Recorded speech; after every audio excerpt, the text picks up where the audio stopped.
Well, it's Saturday, and you all know what that means. So today we're just going to be doing once again a one review episode only. So we're going to focus on AEW Collision, continuing on with more with Winter's Coming. This one features, of course, two matches for the Continental Classic. Swerve Strickland taking on the Walking Weapon, Josh Alexander, and plenty other matches, but the main event is the TNT title. Will Mark Briscoe retain the title, or will the former champion, Daniel Garcia, reclaim it? Well, we'll just have to wait and see how things turn up. And as always, we'll wrap up our episode as usual with some news updates to give you guys updates on what's been happening in the world of wrestling, such as what events the promotions are thrown out, who's booked, what matches are set, including developments that are happening in the world of wrestling as we speak. So, let's get ready for another episode of the Deleted Wrestle Zone.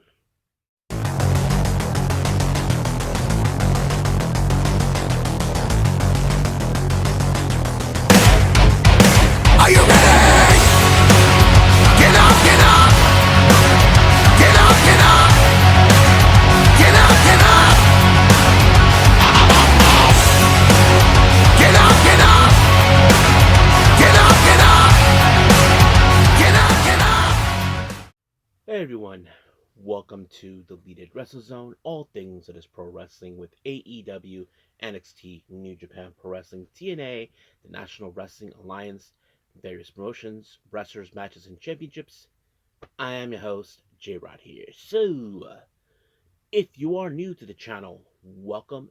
This is a channel we do a lot of pro wrestling reviews from various promotions, not only here in the United States, but also in Japan, Mexico, Canada, Europe, the UK. Any world of pro wrestling is not as big, but it continues to grow. We also, of course, do discussion videos, talk about various topics such as the wrestlers themselves, the promotions, factions, storylines, whatever we want to talk about. We also, of course, do more news updates. If certain information has been unable to be on this episode, we can either put it on the next one or on a separate video by itself. We also, of course, do real-time news updates to keep you guys on alert if something has happened in the world of wrestling that needs to be addressed ASAP. We also, of course, got the Unagi Sayaka watch and various other cool wrestling content as well. So if you like what you see, please subscribe to us or click on that subscribe button. You'll be getting a lot of daily reviews and other cool wrestling content as well. But if you like this episode, please give us a like on the like button or a nice comment in the description down below. Now, enough of the jibber jabbers. Let's get started. So, as I said earlier, it's a one review episode only. So, let's begin with All Elite Wrestling.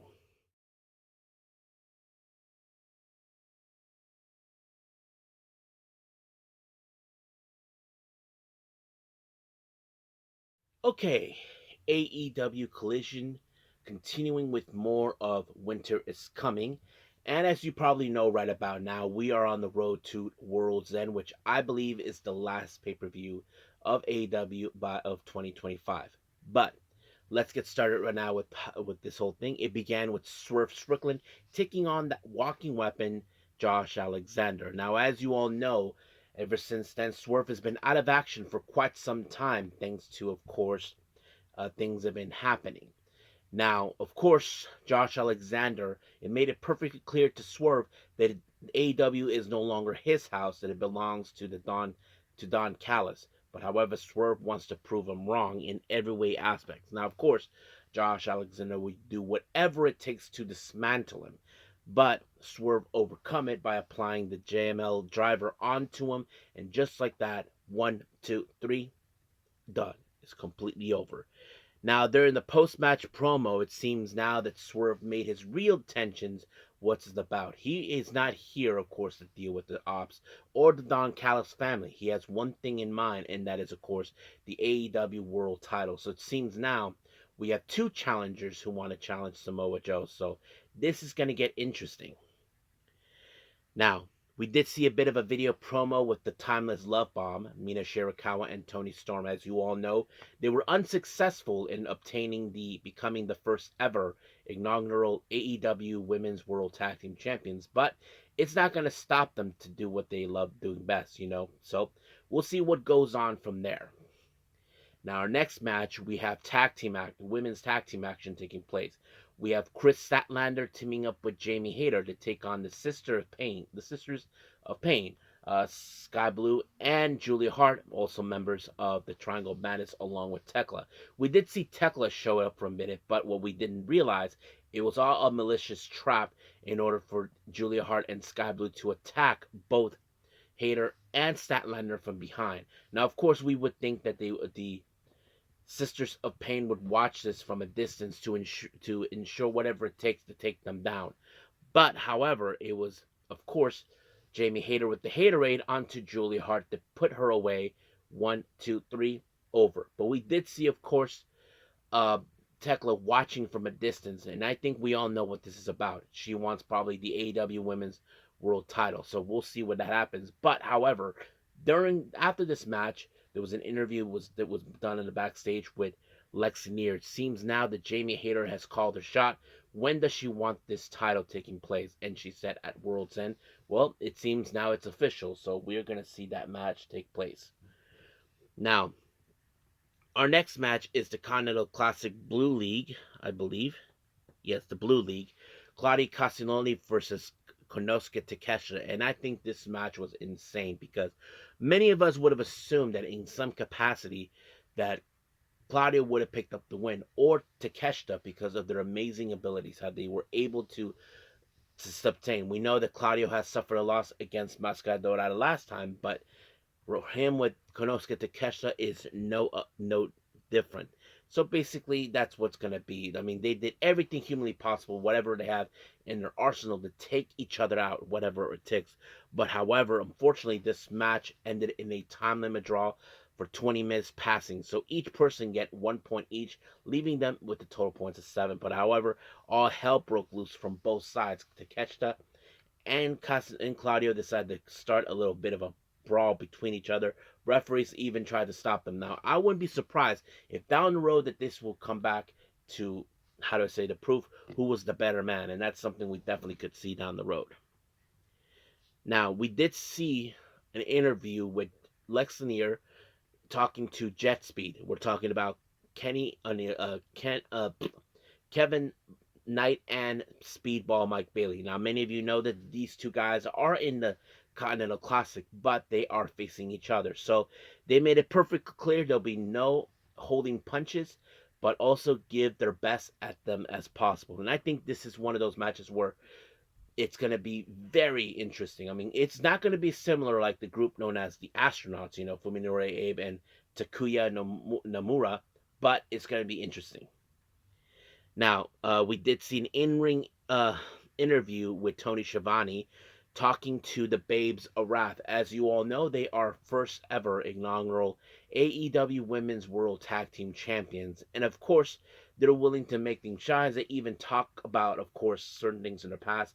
The venue where they're at, since it was in Cardiff, Willow remembered that she had a match against Harley Cameron there, that sort of thing. And of course, we didn't expect the Timeless Love Bombs were definitely going to show up. And it seems that they not only congratulate them, they like to be the first challengers. But however, it seems that Mercedes Moné is feeling like she's being left out due to the fact she still wants to collect this belt. But seems that she wasn't going to have anybody to celebrate this little moment for them. So they decided to, of course, to have a 4-on-4. But of course, Nina told her, you don't have any friends. So basically that's it. But we'll see what happens.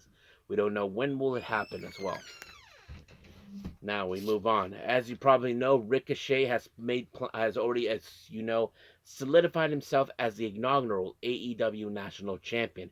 But however, he is determined to do one more thing. As you probably know, we are now going to have the Dynamite Diamond Ring, which is, of course, gives you an opportunity and hopes to get an AEW World Title shot. And the current holder is none other than MJF, who we haven't seen for quite some time. But however, we'll see where that leads us. So I don't know if Ricochet can pull it off, but we'll see. Now, we jump into the more of the Gold League of the Continental Classic. We have Kevin Knight versus Mike Bailey, and I have to say, oh my goodness, this was a match that you probably would say they did not hold no punches whatsoever. They went all out, no matter what. They determined who was going to win in a fair fight, in a square, fair fight. I mean, people would think that there'll be those who will try to cross the line. We know Mike Bailey is not the type who crosses the line. Kevin Knight, well, we don't know for sure if he has the capability, but anything's possible. But nope, he did not do all of that. But man, it was crazy. We pop, but apparently he couldn't apply the Ultima weapon on him. But he was able to apply the flamenco driver onto him, and just like that, 1, 2, 3, it was over. So Bailey gained, of course, with the total points of 6 points, while Kevin Knight 3. So we'll see what happens down the road for more. Now, Kyle Fletcher, as you all know, suffered a loss against Mike Bailey recently in the Continental Classic, but he is not going to let this one hold him back because right now he has something on his mind and he's talking about the Death Riders. Of course, Morsley Pack, as you probably know, he is the next opponent in the Continental Classic, so he told them that they don't want nothing to do with the Death Riders, that sort of thing. And of course, Pac also did the same thing, said the same remarks about Kyle Fletcher, calling him that his mediocre rise, that they don't mess with them, that sort of thing. So we'll see what happens. I mean, that match is going to be extremely crazy between the both sides. Now, our main event is the TNT Championship, of course. Mark Briscoe making his first title defense against the former TNT champion, Daniel Garcia. And of course, now Daniel Garcia, ever since he joined the Death Riders, now this is the aim that they want to get to obtain the championship. But of course, wherever he goes, Marina Shafir is not that far from where they're at. So sooner or later. But of course, Marina was going to get involved, try to ensure this match goes in favor of Daniel Garcia, but it failed miserably. And not to mention, once again, Marina Shafir gets involved. But however, we did see Wheeler Yuta gets involved, and that caused a bit of a problem. But it did not stop Mark Briscoe because Mark Briscoe was able to overcome it, then applied the Jay Driller onto Garcia, and just like that, 1, 2, 3, he retained the title. So Daniel Garcia did not win, so we don't know what's going to happen next. I'm sure that they're going to be going back and licking the wounds and all that story. But we'll see what happens this coming Wednesday. But as of right now, we're officially done with making our reviews. Let's move on to our next and final thing, and that is, of course, news updates.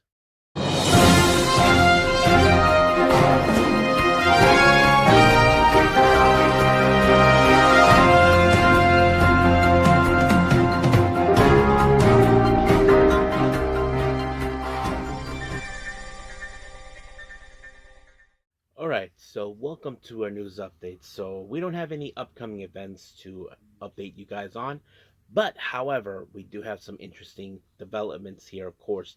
Now, many of you may have known that AEW were in Cardiff, of course, doing, of course, ready to do their Manchester event or something in the UK. So a very interesting development took place right after the show. Of course, AEW CEO and President Tony Khan has announced for a one-night return of AEW Dark.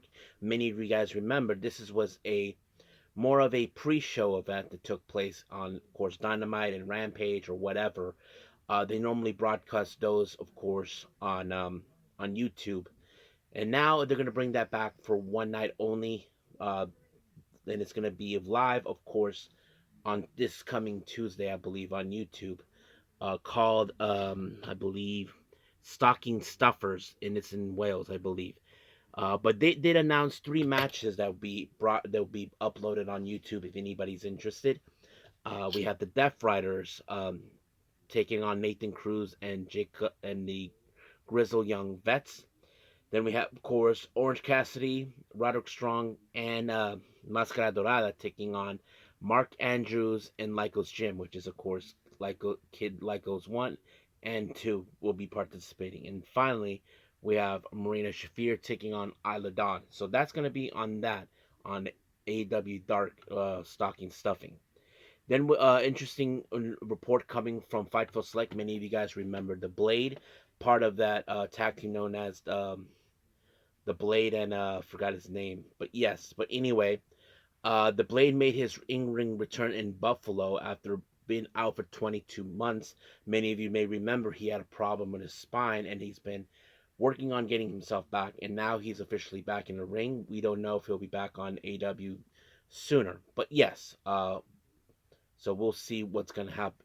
Oh yeah, now the Butcher and the Blade. Now I remember that's the name. But yes, so Starlight Kid, as you all know, we haven't seen her for quite some time, ever since she lost the white belt to Konami. But now it seems that Starlight Kid has made, of course, an interesting move. She's now going to aim for the red belt. Now, some of you may question, why would she do that now? Simple. She wants to be Grand Slam champion. Remember, she has held every championship that Stardom has already established. Of course, she has obtained the high speed title. She's the first ever future champion, artist champion, tag team champion, of course, white belt champion, and soon red belt. So she'll be joining Maya Uitani and certain other people who have become Grand Slams. And I think one of them is, of course, Io Sky, who's one of them obvious. So that's what we're going to be noticing it. Now, final development. Many of you may have heard what happened during, of course, John Cena's last appearance in WWE, his that led to his retirement. Well, apparently, Triple H has been fans have been booing at him, and this is what they've been saying: "You effed up, Baldy. We we don't care. We want Vince, L.A. Knight. F you, Baldy, AEW." So some of you may be questioning what exactly is happening. Well, I, I'm not sure exactly, but that's what I've been hearing. If you guys ever saw this little interview where he's in Triple H was being talked to, and then you can hear all these chants that people were saying. So I'm I'm pretty sure that's what happened. So that's going to be very interesting to follow. We don't know what's the exact same thing going on, but yes. So I'm sure Triple H did something to piss the fans off, and frankly, hopefully he resolved it or not. But that's pretty much it. So I think that's pretty much it for all of us now. So as of right now, let's call it a day. Well, I hope everybody enjoys this episode. Coming up, well, as you probably know, we're heading to the finals of World Tag League by New Japan Pro Wrestling. Who's going to walk out as this year's winner? Will it be, of course, Gabe Kidd and Yota Tsuji, or will it be TMDK's Rohit Oiwa and Zack Sabre Jr.? So we'll see what's going to happen until then. I haven't decided if there's any other things I want to review, but we'll get to those. But as of right now, we'll leave things as it is and move forward. But until then, I will see you guys in the next DWZ time. Same DWZ channel. I must bid all of you adieu. So, goodbye. And have a nice day.